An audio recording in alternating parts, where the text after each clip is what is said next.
বললেন রাজকন্যা গো, আপনি তো হারের জন্য শত শত দাসীদেরকে শিকার করা শুরু করে দিয়েছেন, কিন্তু আমার মনে সন্দেহ হয় আপনার ঘাড় আপনি খুলে আপনার বালিশের নিচে রেখে দিয়েছেন, আপনার পোশাকের বিছানাটা কি আপনি শিকার করেছেন একবার? রাজকন্যা বলছে না, এটা তো শিকার করা হয়। বলে তাহলে তুমি একটু শিকার করো। বলে না, আমি পারবো না বাবা, আমি পারবো না, আপনার বিছানা আপনি শিকার করেন। এরপরে রাজকন্যা যখন বিছানার বালিশ উল্টাইছেন, উল্টাবার সঙ্গে সঙ্গে রাজকন্যা গলার মুখ হার বেরিয়ে পড়ল। এইবার রাজকন্যার ডাক্তার বলেন, রাজকন্যা গল্প ইবাদত করছে, বিপদ থেকে মুক্ত করেছে, এক মুহূর্তের জন্য আপনার কাছে হয়ে আমি থাকতে চাই না, মেহেরবানি করে আপনার আব্বার কাছে বলে আমার পাওনা বেতন পুরা দিয়ে দেন।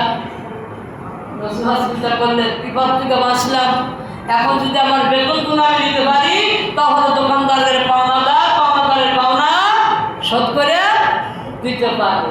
ভাইরা তওবা এমন একটা আয়াত, তওবা এমন একটা জিনিস, আপনি শত শত গুনাহ করেছেন, তওবা করেছেন, আল্লাহ তাআলা তাআলা মাফ করবে, কিন্তু এখানে আল্লাহ তাআলা তাআলা আরেকটা আওয়াজ দিয়ে বলেছে, সেটা হলো বান্দা যত রকমের গুনাহ করেছে মাফ চাইলে আমি আল্লাহ তাআলা তাআলা মাফ করে দেব, কিন্তু পাওনাদারের আত্মসাৎ করেছে, সম্পদ আত্মসাৎ করে আল্লাহ তোমার আমার দরবারে তওবা করবে না, পাওনাদারের পাওনা পরিশোধ না করা পর্যন্ত আমি ওই ব্যক্তিকে ওই গুনাহ থেকে মুক্ত করব না। এক নম্বর শর্ত হলো মা বাবার হক আদায় করা, দুই নম্বর শর্ত হলো পাওনাদারের পাওনা পরিশোধ করা, তিন নম্বর হক হলো এতিমের মাল আত্মসাৎ করা নাকি পান, হ্যাঁ, তিন নম্বর শর্ত হলো এতিমের মাল এতিমকে বুঝে দেওয়া। কথা কি বুঝতে পারলাম? বোঝা গেল?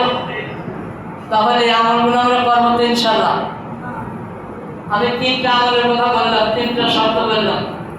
এক নম্বর শর্ত, মা বাবার সত্য অর্জন করা যাবে না, মা বাবার হক নষ্ট করা যাবে না। দুই নম্বর এতিমের হক নষ্ট করা যাবে না। তিন নম্বর পাওনাদারের পাওনা পরিশোধ না করে মারা যাওয়া যাবে না।